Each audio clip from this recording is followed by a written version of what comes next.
Hello bachcho, let's read the question. Question say that if first and 2n minus 1th term of an AP, GP and HP are equal and their nth term is equal to C, option B, A plus C is equal to B, option C, A is greater than B greater than C and AC minus B square is equal to 0, option D, none of this. Discuss करते हैं। तो यहाँ पे इस question को करने के लिए की कॉन्सेप्ट क्या हो जाएगा, क्वेश्चन का की कॉन्सेप्ट कि हमें पता है कि एक रिलेशन कि अर्थमेटिक मीन का वैल्यू जो होता है, अर्थमेटिक मीन का वैल्यू ग्रेटर इक्वल होता है किससे, ज्योमेट्रिक मीन से, और ये वैल्यू ग्रेटर इक्वल होता है किससे, हार्मोनिक मीन से। ओके, ये हार्मोनिक मीन से ग्रेटर इक्वल होता है। इस रिलेशन का यूज करेंगे और हम लोग इस क्वेश्चन को इजीली सॉल्व कर सकते हैं। अब जो जो क्वेश्चन में बोला है उसके अकॉर्डिंगली अगर सोचे तो बोल रहा है कि फर्स्ट टर्म और ये टर्म जो है वो किसके, एपी जीपी और एचपी जो है वो इक्वल है। ओके, और यहाँ पे बोल रहा है कि nth टर्म जो है वो एबीसी है। तो ये हम लोग कंसिडर करें कि अगर कि फर्स्ट टर्म और 2n माइनस 1 टर्म जो है वो x एंड y है। यहाँ पे लिख सकते हैं क्या, फर्स्ट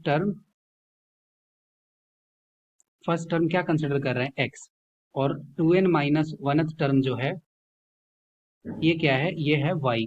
ओके, ये हो गया। तो यहाँ पे बोल रहा है कि एबीसी, ए जो है वो एपी है। ओके, तो ए एपी में है तो ए इज इक्वल टू क्या आ जाएगा, ये आ जाएगा x प्लस वाई अपॉन 2।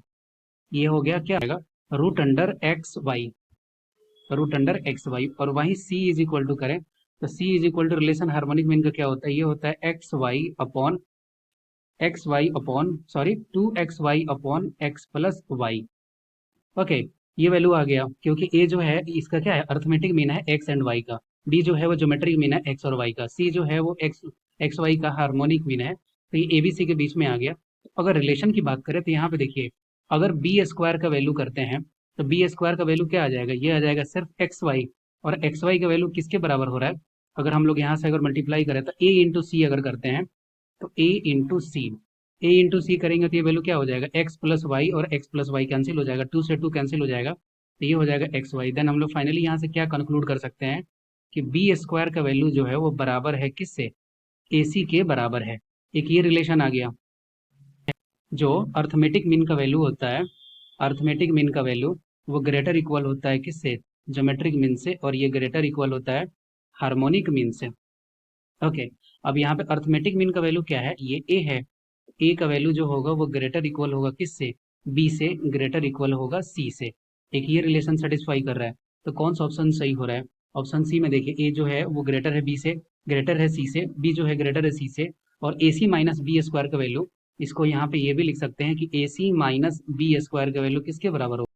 इसका मतलब हम लोग ये बोल सकते हैं कि option C is the right answer of this question. I hope you will be understood it well. Best of luck, thank you.